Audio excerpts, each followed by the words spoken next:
The average rate of change between 2 points is the same thing as the slope between those 2 points. If we look at this graph here, we have one point at 2, -1, and the other point at 4, -4.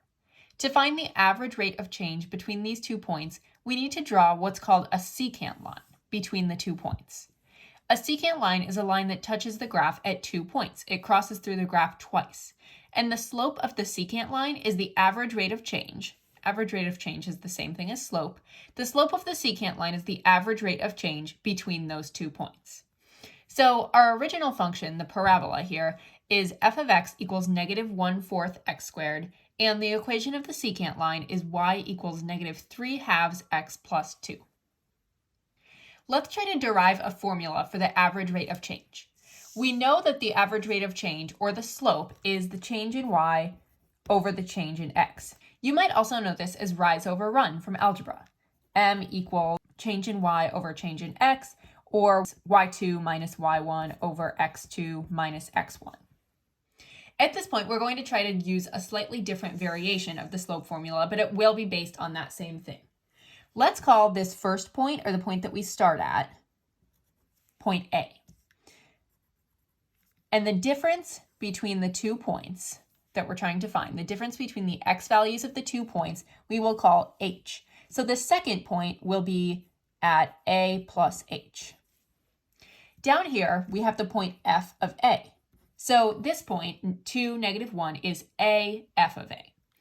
This second point down here will be a plus h, f of a plus h. Let's rewrite the coordinate pairs that we just found. We have a, f of a, and a plus h, f of a plus h. Now I'm going to substitute these into our slope formula. So first we will take the change in the rise, because slope is rise over run. The change in rise is y2 minus y1, or f of a plus h minus f of a.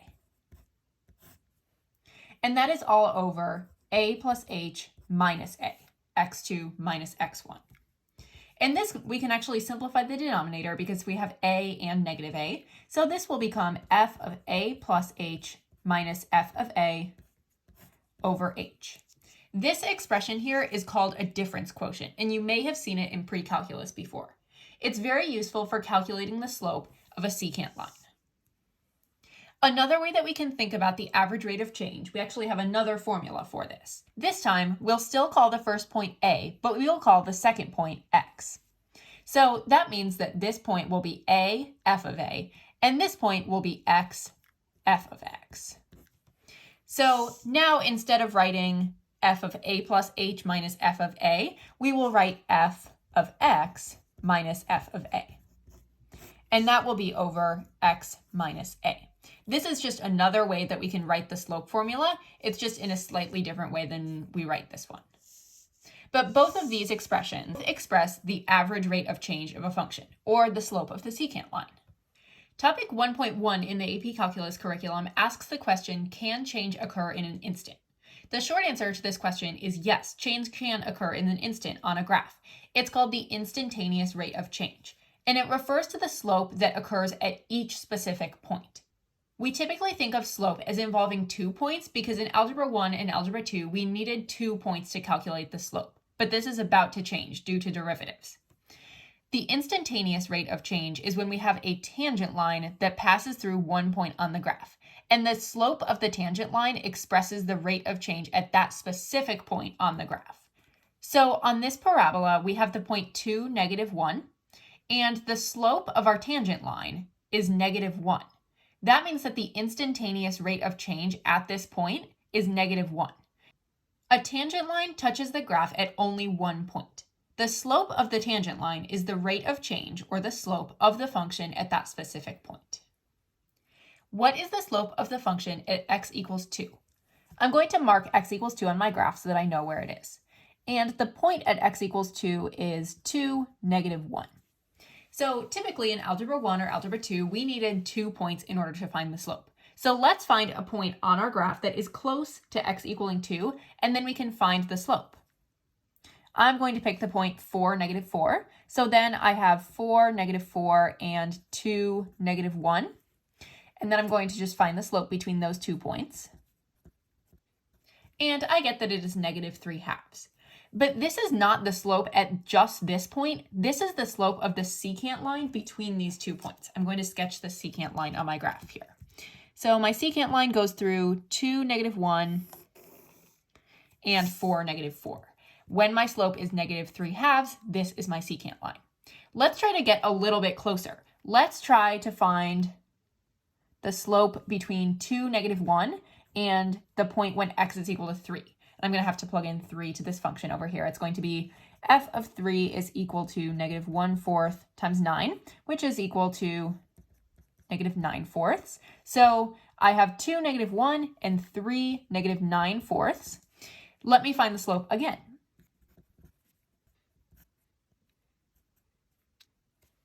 This time I get that the slope is -5/4. So I've gone from -3/2 to -5/4. And this time I calculated the slope of my secant line between 2 points that are even closer together on the graph. However, I'm still not finding the actual slope of the function at just x equals 2.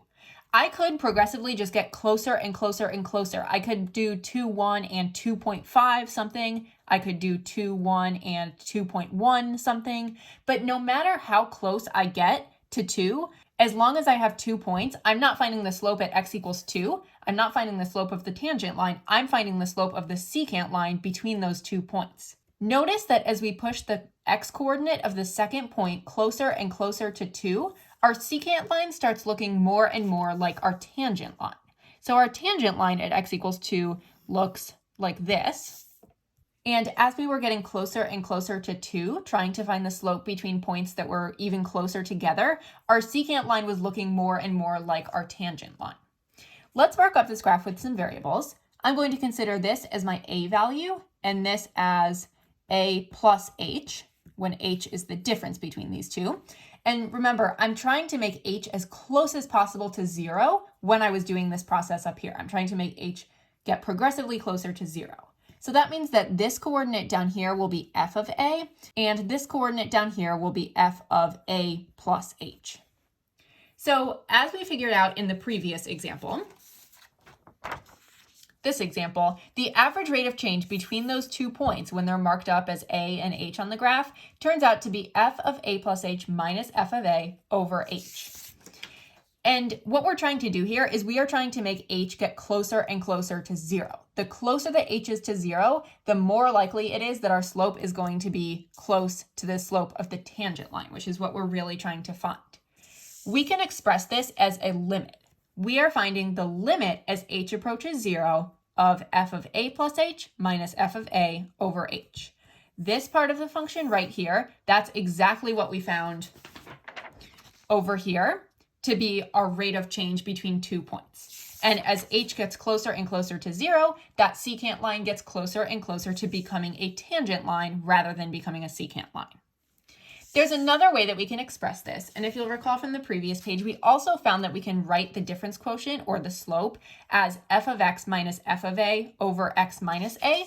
Let's mark up the graph on this page with x's and a's instead of a's and h. This one still stays as an a, this is f of a, but then I'm going to consider this point to be x, and then this lower point will be f of x. So if I were trying to find the slope between those 2 points, it would be f of x minus f of a over x minus a. And I want x to be as close as it can possibly be to the value of a. I want x to be as close as it can be to a. So I'm going to find my limit as x approaches a of that function. This is how we can actually find the slope of the tangent line. The table shows the distance traveled by a car, f of x, as a function of x, the number of hours after departure. Here's our x in hours, here's our f of x, and I'm going to consider this to be kilometers. I forgot to mark in the units when I was making this problem. So x will be hours, f of x will be kilometers traveled. What is the average rate of change in the distance traveled on the interval from 1 to 7? These are our x values when we talk about interval notation, so we are really just looking at this portion of the table, from 1 to 7. We know that at the beginning, our time is 1 and our distance is 48 kilometers. And at the end, our time is 7 and our distance is 390 kilometers. When we see the words average rate of change, that's an indicator to use the formula f of x minus f of a over x minus a, where a is 1 and x is 7. So we will find f of 7 minus f of 1 over 7 minus 1. Now we plug in our numbers. F of 7 is 390, so we have 390 minus 48 over 6, and that simplifies into 57. But our answer is not complete without a unit. 57 is our average rate of change, or our average rate, which is 57 kilometers per hour. In part B, we need to write an expression for the instantaneous rate of change of the car 4 hours after the departure.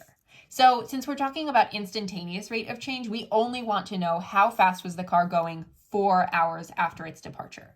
For instantaneous rate of change, we will need to use the formula limit as h approaches 0 of f of a plus h minus f of a over h, which is the difference quotient that we derived in the previous example. And then we will plug in a equaling 4.